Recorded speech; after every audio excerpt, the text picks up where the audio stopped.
At first, nobody noticed it. It appeared quietly on a forgotten forum. No thumbnail, no description, no username anyone recognized. Just a file name, Final Broadcast MP4. People assumed it was nothing. Another corrupted upload, another fake mystery post. But when the first person pressed play, something felt wrong immediately. No music, no intro, no credits, just a black screen. Then, breathing, slow, unsteady, too close to the microphone, and then a voice whispered, "I don't have much time left." The post was deleted within hours, but the video didn't disappear. It spread, saved, copied, re-uploaded, and every time someone tried to trace where it came from, they hit a wall. No creator, no origin, no metadata. It was as if the video had been born already lost, and the internet hates mysteries it can't explain. So people started digging. The first confirmed appearance happened on a small archival board used by digital preservationists. A user named Archive0 posted the file with a single line. Found this in a dead server cluster, not sure what it is. At the time, no one cared, until someone watched it all the way through. The video was 12 minutes long. No cuts, no edits, no overlays, just one continuous recording. It opens in darkness. After about 10 seconds, the camera adjusts, and you see a room, small, concrete, no windows, no decorations.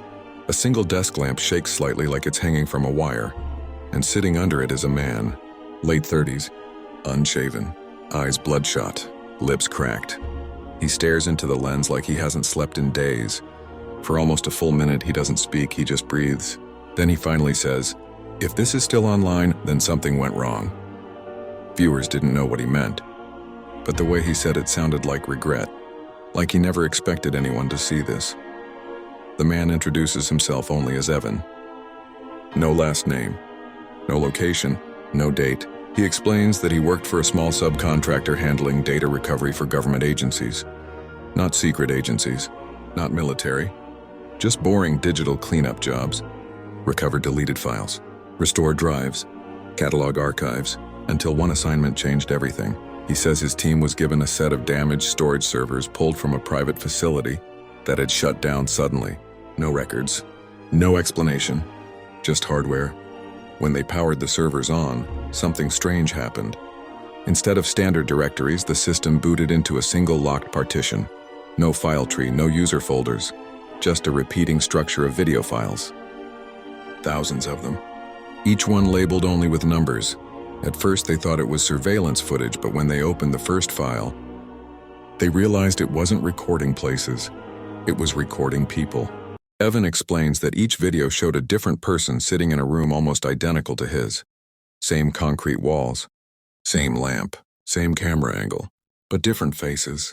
Men, women, young, old, all staring into the lens, and every video started the same way. Silence, breathing, then a sentence. "I don't have much time left."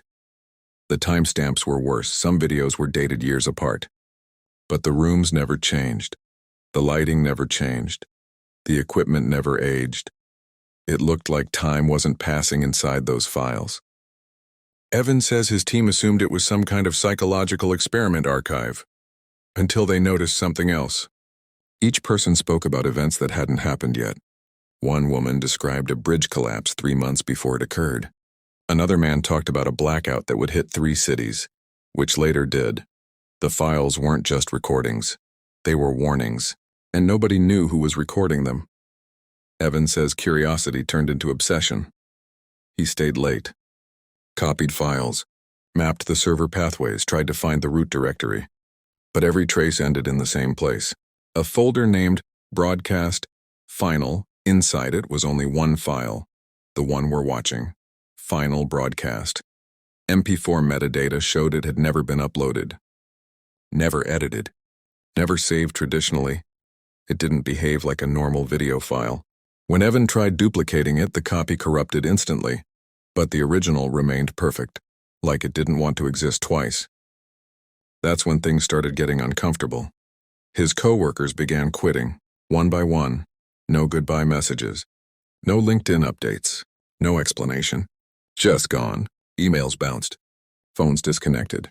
Even their employee profiles were removed from the company database, as if they had never been hired.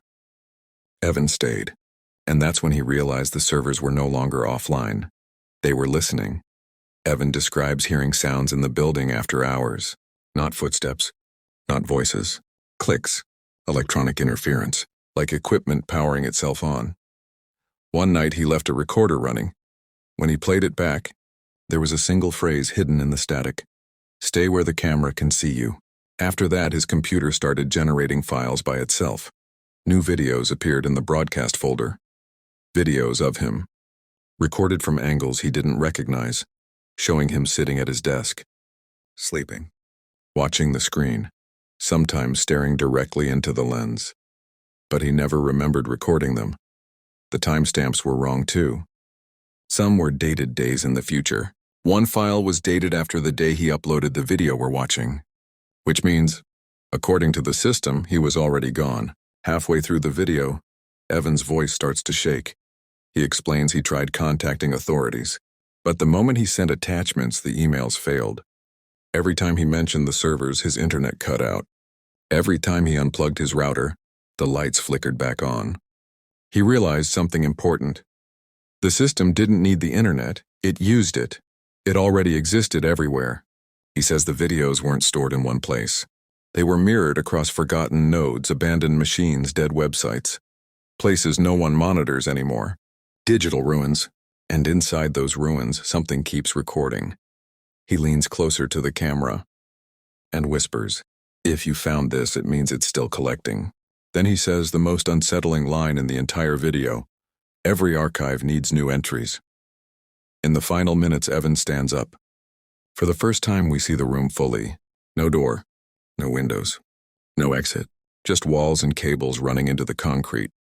He pounds on the surface. Nothing moves. He looks back at the camera. Not scared. Resigned. He says, "I thought archiving meant saving things. But it's the opposite. It's how things are kept from disappearing." He pauses, then adds, "And sometimes from escaping." The light flickers. The audio distorts. For 3 seconds, another face appears behind him on the wall like a reflection. Not his. Someone else. Watching. Then the video cuts to black. No ending card. No credits. Just silence. After the video spread, communities tried to investigate.